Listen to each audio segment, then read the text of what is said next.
नमस्कार, स्वागत है आप सभी का कृषि समाचारों के आज के अंक में। सबसे पहले नजर आज की खास खबरों पर। बीहड़, ऊसर और बंजर भूमि भी बनेगी उपजाऊ। पशुपालकों के द्वार पहुंचकर अब हो सकेगा पशुओं का इलाज। गिरता पारा घटा देगा आलू और मटर का उत्पादन। और रतनजोत पौधा एक फायदे अनेक।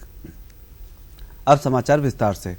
उत्तर प्रदेश में छोटी जोत और भूमि किसानों को आने वाले दिनों में ऐसी उपजाऊ जमीन मिलेगी जहां पर वह अच्छी खेती कर सकेंगे। प्रदेश में 1,35,000 हेक्टेयर ऐसी बीहड़, ऊसर और बंजर भूमि है जहां पर कुछ भी पैदा नहीं होता है। इन जमीनों को खेती योग्य बनाने के लिए सरकार ने Uttar Pradesh sodic land reclamation तृतीय परियोजना की शुरुआत की है, जिसमें जमीनों का उपचार करके उन्हें ऐसा बनाया जाएगा कि वहां पर किसान खेती कर सकेंगे। पहले चरण में 5,000 बीहड़ क्षेत्र को उपजाऊ बनाने की तैयारी है। इस योजना से 2.40 लाख किसानों को लाभ मिलेगा। उत्तर प्रदेश में ऊसर, बंजर और बीहड़ भूमि को उपजाऊ बनाने के लिए 1993 में भूमि सुधार बैंक की स्थापना की गई थी। विश्व बैंक और यूरोपीय संघ की सहायता से प्रथम और द्वितीय चरण में प्रदेश में कुल 32,83,000 हेक्टेयर ऊसर भूमि को सुधार कर कृषि योग्य बनाया जा चुका है। प्रदेश सरकार की विभिन्न योजनाओं में मवेशियों के कल्याण के लिए भी एक अति महत्वाकांक्षी योजना का शुभारंभ उन्नाव जनपद में किया गया। पशुपालन विभाग द्वारा संचालित की गई बहुउद्देशीय सचल चिकित्सा सेवा योजना के तहत 3 वाहन को रवाना किया गया। इसमें पशुपालन विभाग की टीम होगी जो बीमार और घायल पशु का पशुपालकों के घर घर जाकर उपचार उपलब्ध कराएगी। यह व्यवस्था विशेष रूप से उस क्षेत्र में दी जाएगी जहां पशु चिकित्सा केंद्र नहीं है। इसके अलावा टीकाकरण, कृत्रिम गर्भाधान, बधियाकरण व किसी क्षेत्र विशेष में पशुओं में कोई महामारी फैलती है तो उस स्थिति में इन्हें प्रयोग में लाया जाएगा।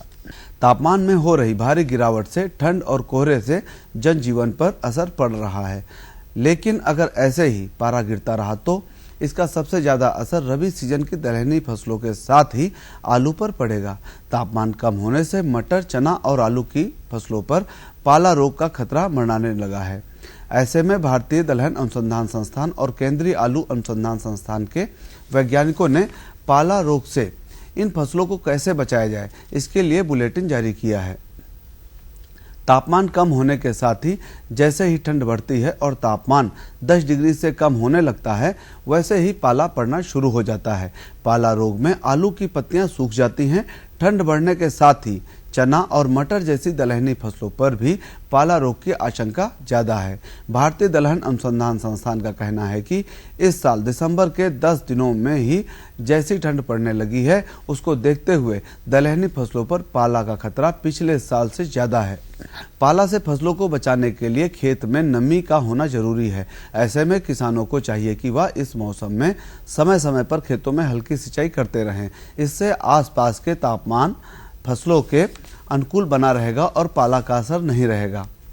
रतनजोत पौधा, अंग्रेजी में इसे जेट्रोफा कहते हैं, रतनजोत से बायोडीजल बनता है जो कि पर्यावरण के लिए आशीर्वाद साबित हो सकता है, खासकर से भारत जैसे देश में जहां प्रदूषण का लेवल दिन ब दिन बढ़ता जा रहा है। ऐसे में इस पौधे की खेती करना अब अनिवार्य हो गया है। यही वजह है कि रतनजोत की खेती बढ़ाने के लिए केंद्र और राज्य दोनों सरकारें किसानों को प्रोत्साहित कर रही हैं। इस पौधे का आयुर्वेद में भी महत्व बताया गया है। औषधि के रूप में ये कई रोगों को मिटाने में कारगर साबित हो रहा है। रतनजोत की खेती के लिए उपजाऊ और ऊसर दोनों भूमि ही उचित हैं। जहां बारिश कम होती है वहां और जहां बारिश ज्यादा होती है वहां दोनों ही जगह रतनजोत का पौधा जीवित रहता है और फलता फूलता है। जहां दूसरी फसलें नहीं ली जा सकती हैं वहां भी इसकी पैदावार ली जा सकती है और इसे सड़क के किनारे, रेलवे लाइन या नहर के किनारे लगा सकते हैं। कृषि समाचारों के बाद आइए अब जानकारी लेते हैं प्रदेश की प्रमुख मंडियों के ताजा मंडी भावों की।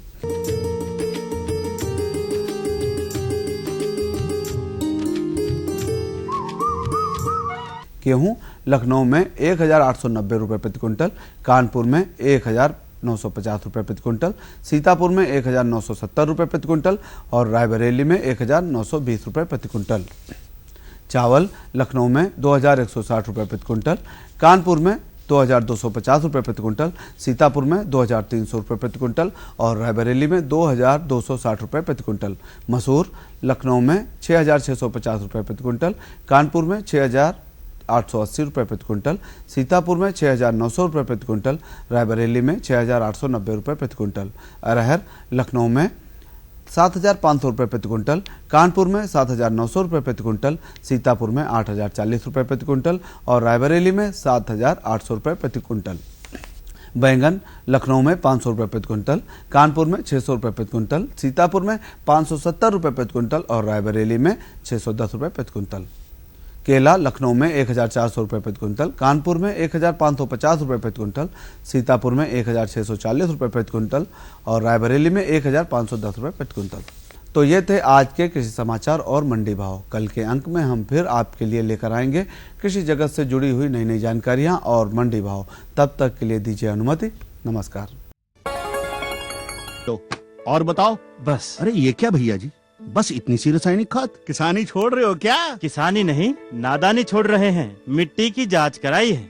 अब तो लालाजी जितनी जरूरत है उतने ही उर्वरक खेत में डालेंगे। हाँ किसान भाई आज ही अपने जिले की नजदीकी भूमि परीक्षण प्रयोगशाला में मिट्टी की जांच जरूर करवाएं और मिट्टी में पोषक तत्व, नमी व पौधे के विकास को देखते हुए केवल जरूरत के अनुसार ही पोषक तत्व डालें। और हाँ, मिट्टी में गंधक, जस्ता, बोरोन जैसे सूक्ष्म पोषक तत्वों का पता लगाना भी न भूलें।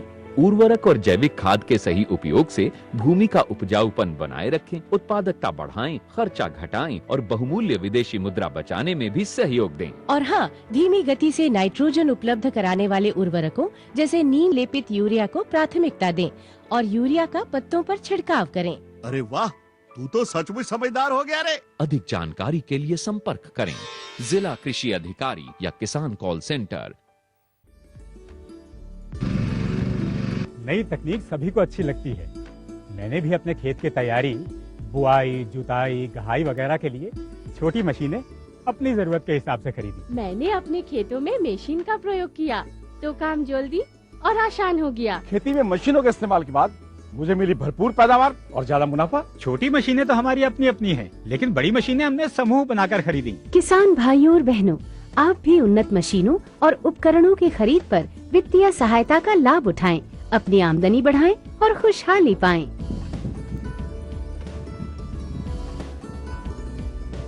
हो गया।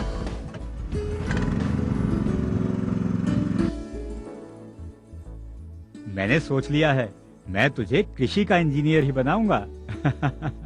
नई मशीनें, नए उपकरण आए आपके द्वार, ले लो इनसे अब खूब खुशी और पैदावार। जी जी जी। किससे बात कर रहे थे इतना हंस हंस कर? किसान कॉल सेंटर में विशेषज्ञ से खेती के बारे में सलाह ले रहा था। सुबह भी, रात को भी? किसान कॉल सेंटर सुबह 6 बजे से रात को 10 बजे तक खुलता है। रविवार को भी? साल के 365 दिन खुलता है। पर तुम ये सब क्यों पूछ रही हो? मैं तो कुछ और ही समझी थी। कृषि संबंधी समस्याओं का अपनी भाषा में तुरंत समाधान पाने के लिए पूरे भारत में किसी भी फोन से राष्ट्रीय हेल्पलाइन नंबर 1800-180-1551 पर संपर्क करें।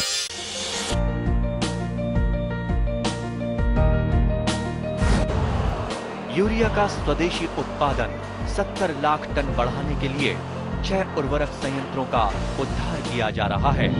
FCIL के गोरखपुर, सिंदरी, तलचर और रामागुंडम संयंत्र, HFCL की बरौनी इकाई और BVFCL की नामरू फोर्थ।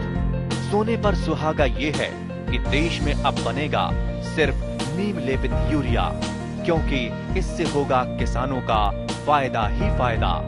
अनाज का उत्पादन 10% तक बढ़ेगा। बढ़ेगी 10 से 15% नाइट्रोजन क्षमता।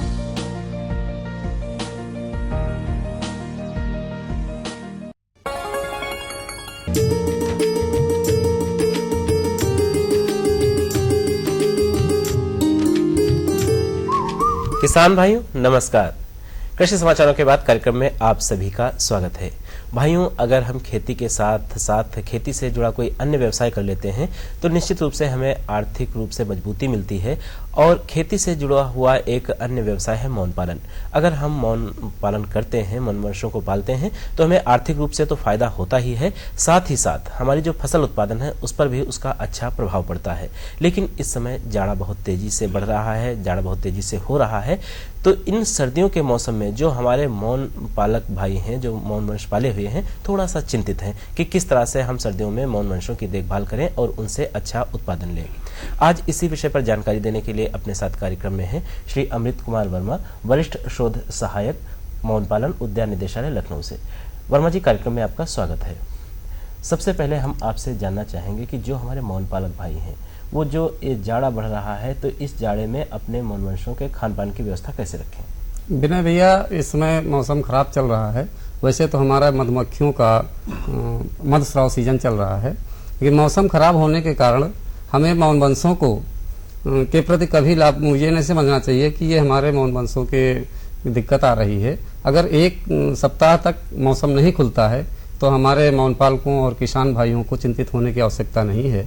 अगर एक सप्ताह लगातार मौसम नहीं खिल रहा है तो उनको कृत्रिम भोजन की व्यवस्था कराते हैं, और कृत्रिम भोजन के लिए हम मौन वंशों के अंदर एक फीडर लगाते हैं और चीनी का घोल बनाकर, जिसमें 50% चीनी और 50% पानी को मिला करके गर्म करके ठंडा होने पर सायंकाल के समय मौन वंशों को 400 ग्राम प्रति मौन वंश की दर से देते हैं, जिससे उनका जीवन निर्वाह होता रहता है और इसमें कोई परेशान होने की हमारे किसानों को आवश्यकता नहीं।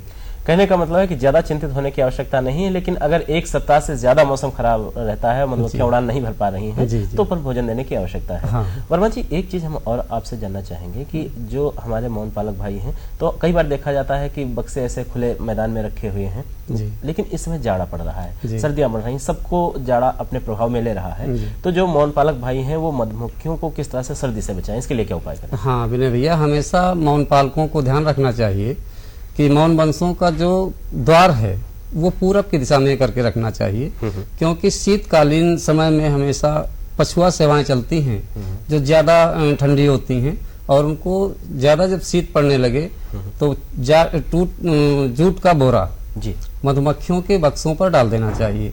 और पुआल, जो धान का पुआल होता है, ये मौन ग्रह के टॉप कवर में भर करके मौन ग्रहों पर रख देना चाहिए।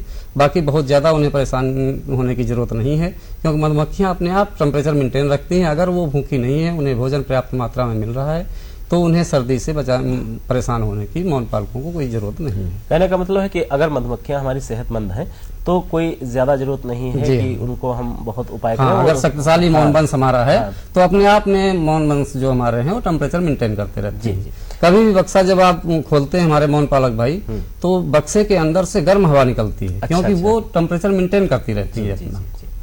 वर्मा जी, एक चीज हम और जानना चाहेंगे, कई बार शंका हो जाती है, हम भी देखते हैं, बहुत सारे हमारे किसान भाई वो भी देखते हैं और थोड़ा वो दुविधा में पड़ जाते हैं कि है क्या। कई बार आजकल जाड़ों में देखा जाता है कि जब मधुमक्खियां उड़ान भरती हैं तो कुछ पीला सा स्राव करती हैं, तो या कोई बीमारी है, चिंता करने की बात है, क्या है? नहीं, ये वैसा पालन है जिसे पराग बोलते हैं। अच्छा, ये पराग है? पराग है, जो फूलों में आप जब हाथ मारते हैं फूलों के ऊपर तो पीला पीला आपके हाथ में लग जाता है। जी बिल्कुल। तो ये पराग कण है फूलों के।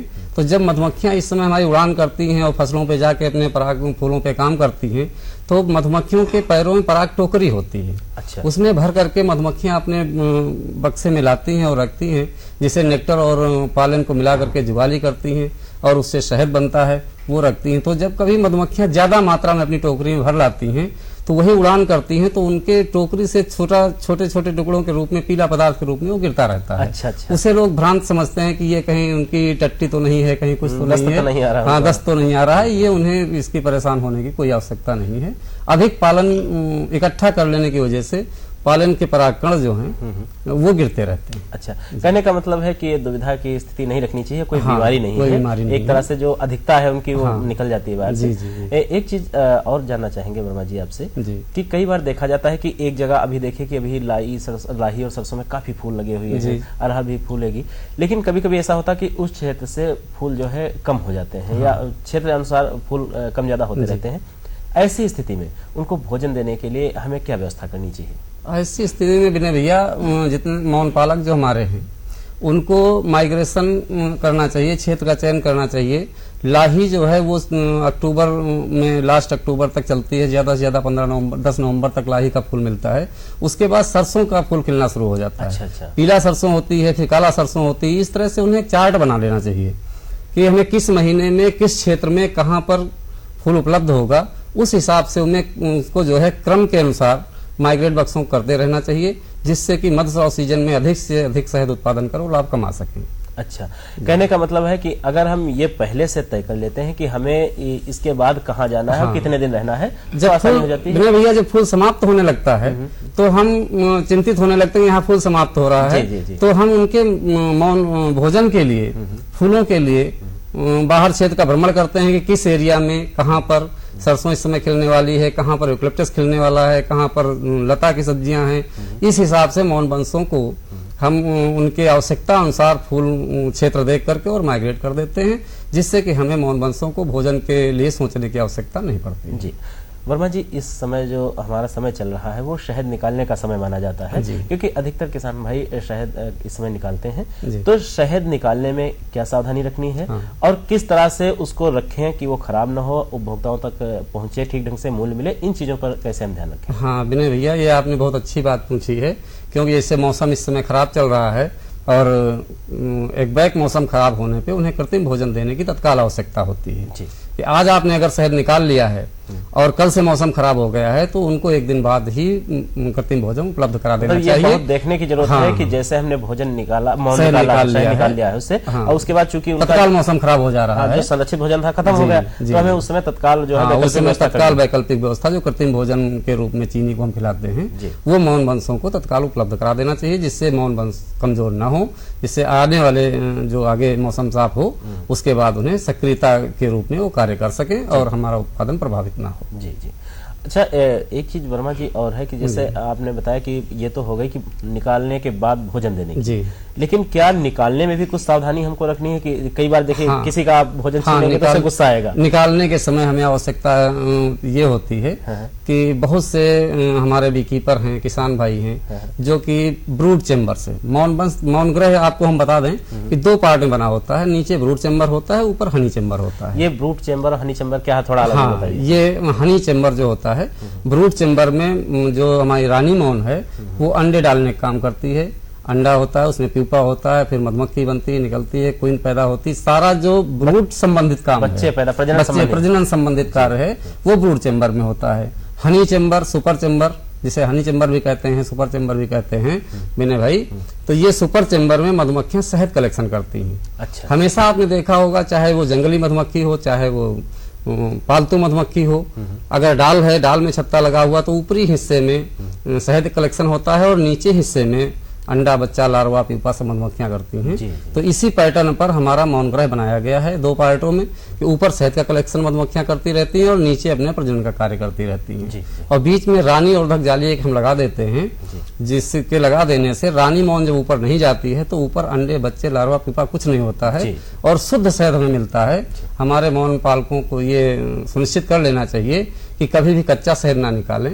छत्ते में 75% कम से कम छत्ता मधुमक्खियों द्वारा सील्ड कर दिया जाए, मतलब उनके मुंह जो है बंद हो जाए, जो मोम से सेल होते हैं, मोम से बंद कर देती है मधुमक्खियां 75% छत्ते में, तभी शहद का निष्कासन करें। वरना शहद जब कच्चा निकाल लेते हैं तो कुछ दिनों बाद फर्मेंटेशन होना शुरू हो जाता है, इसमें खट्टापन आ जाता है। अच्छा, तो वो शहद खराब होने लगता है। लोग समझते हैं कि मिलावट हो गई। हाँ, लोग जैसे खट्टा बनाया तो लोगों ने समझा कि इसमें मिलावट कर दी गई, या शहद जमने लगा तो कहीं इसमें चीनी की मिलावट कर दी गई। लेकिन विनय भैया, आपको हम साफ तौर पे बताएं कि जब कभी भी आप दुकान, मिठाई की दुकान से रसगुल्ला लेके आते हैं तो उसका बक्खर कभी नहीं जमता है। किसानों में भ्रांतियां, चीनी मिला दी गई इसलिए वो शहद जम गया। ये तो वर्मा जी मेरा निजी अनुभव कि मैंने छत्ते से निकलवाया था और जम गया था। छत्ते से निकला जम गया। तो ये ग्लूकोज, फ्रक्टोज और प्रकृति पर निर्भर शहद है, इसलिए जमता है। जब भी 14 डिग्री टेम्परेचर से नीचे टेम्परेचर जाएगा तो शहद का जमना स्वाभाविक है। तो ऐसी स्थिति में लोगों में सबसे पहले दिमाग में आता है कि ये चीनी मिलाई गई इसलिए जम गया, लेकिन भाई साहब चीनी मिलाने पे शहद कभी नहीं जमता है। कहने का मतलब है कि वो परिपक्व नहीं, हाँ, परिपक्व नहीं है, कच्चा शहद निकाल दिया गया। परिपक्व शहद भी जमता है लेकिन वो देर से जमता है। कच्चा शहद निकलेगा जल्दी खराब होगा, फर्मेंटेशन की क्षमता जल्दी आ जाएगी, क्योंकि हमारे शहद में 17-18% मॉइस्चर होना चाहिए। जब हम कच्चा शहद निकालते हैं तो 25 से 30% तक मॉइस्चर शहद में रहता है। पानी के कारण नमी ज्यादा होती नमी ज्यादा हो जाती है तो इसलिए खराब हो जाता है। और दूसरी चीज ये आपको बताएं विनय भाई कि जब बोतल में हमारे लोग शहद खाते हैं, उपभोक्ता जो है हमारा शहद खाते हैं, तो वो चम्मच ला करके और बोतल में चम्मच डाले और निकाल के खा लिए। चम्मच में नमी है और चम्मच में पानी है, नमी है। तो 1 किलोग्राम शहद को 1 बूंद पानी फर्मेंटेशन करने में पर्याप्त है। तो ये सावधानी हमारे उपभोक्ता भाइयों को भी बरतने की आवश्यकता है कि कभी भी उसमें पानी न जाने पाए। अच्छा वर्मा जी, एक चीज हम आपसे पूछना चाहेंगे कि मैंने देखा है कि जहाँ पर मधुमक्खी पालन करते हैं लोग तो बड़ी सी एक टोपी सी पहने रहते हैं, उसका क्या काम है और क्यों आवश्यक है? हाँ, वो मूरक्षक जाली कहलाती है विनय भाई। इसको जब सर पे लगाते हैं, जैसे इस तरह से इसको जो है ये लगा लिया गया, तो मधुमक्खी के बक्से में काम करने के समय ये मधुमक्खियां जो हैं डंक नहीं लगाती चेहरे पे और कार्य प्रभावित नहीं होता है और आसानी से हम देख करके और इसको जो है निरीक्षण करते रहते हैं। जी जी वर्मा जी, एक चीज हम और आपसे जानना चाहेंगे कि जब शहद की बात अभी हम लोग कर रहे थे, मिलावट की बात कर रहे थे, तो मिलावट होती भी है भी मानना पड़ेगा।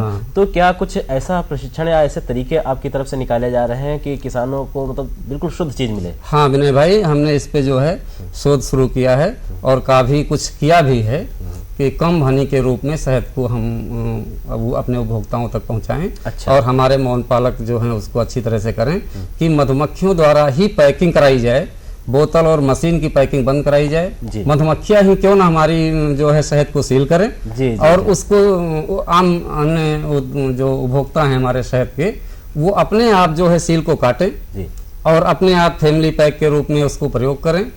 तो एक उसमें जो हमने कम हनी का मॉडल तैयार किया है, ये देखिए ये डिब्बी है जो अभी हम आपसे बता रहे थे कि कम हनी।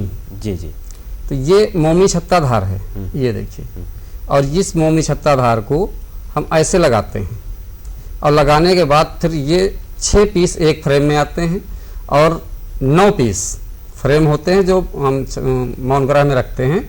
ये देखिए विनय भैया भरा हुआ है। हाँ भरा हुआ। ये अभी हम आपसे बता रहे थे कि 75% सील्ड होना चाहिए। जी जी जी जी, ये आप छत्ता देख रहे हैं, ये 100% सील्ड है जी, एकदम से पैक है, इसमें एकदम से पैक है। देखिए हाँ, शक की गुंजाइश नहीं है। ये मधुमक्खियों ने सील किया है। जो भैया अभी हम आपसे बता रहे थे कि कच्चा शहद न निकाला जाए। जी जी, देखिए इस तरह का शहद कतई न निकाला जाए जिसमें सील नहीं लगी है। देखिए इसमें जो है सील नहीं लगी हुई, सिर्फ शहद। हमारे मौन पालक भाई लालच के चक्कर में कि देखे कि इसमें शहद आ गया और शहद आने के बाद इसको मशीन से डाल करके और निकाल लिया जी। तो इस तरह का शहद कतई न निकाले, नहीं तो वो 10-5 दिन बाद ही फर्मेंटेशन शुरू हो जाता है, जिसे किण्वन कहते हैं, और खट्टापन आ जाता है, जिससे लोग कहते हैं कि शहद में कोई मिलावट हो गई। देखिए 6 पीस, ये 6 पीस इस पे जब आप करेंगे तो बड़े आसानी से चाकू से काट करके और निकाल लीजिए और आराम से खाइए इसको। और चूसने के बाद इसको बाहर, इसमें जो मोम है इसको आप बाहर निकाल दीजिए, आपको 100% प्योर शहद आपके शरीर में हो जाएगा और ये मिलावट की संभावनाएं पूरी खत्म हो जाएंगी। तो अमृत जी, आज आप हमारे कार्यक्रम में आए और हमारे किसान भाइयों को इतनी अच्छी जानकारी दी, इसके लिए आपको बहुत बहुत धन्यवाद।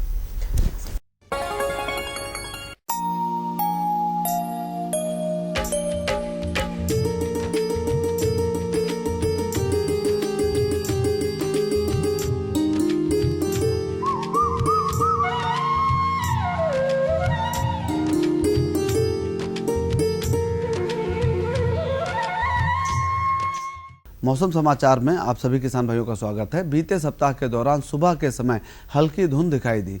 दिन का अधिकतम तापमान 21.4 से 24.2 डिग्री सेल्सियस और न्यूनतम तापमान 2.0 से 7.8 डिग्री सेल्सियस रहा।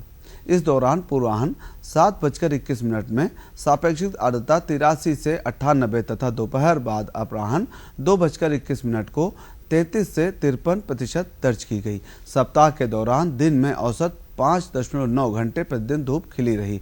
हवा की औसत गति 4.3 किलोमीटर प्रति घंटा तथा वाष्पीकरण की औसत दर 3.1 मिलीमीटर प्रतिदिन रही।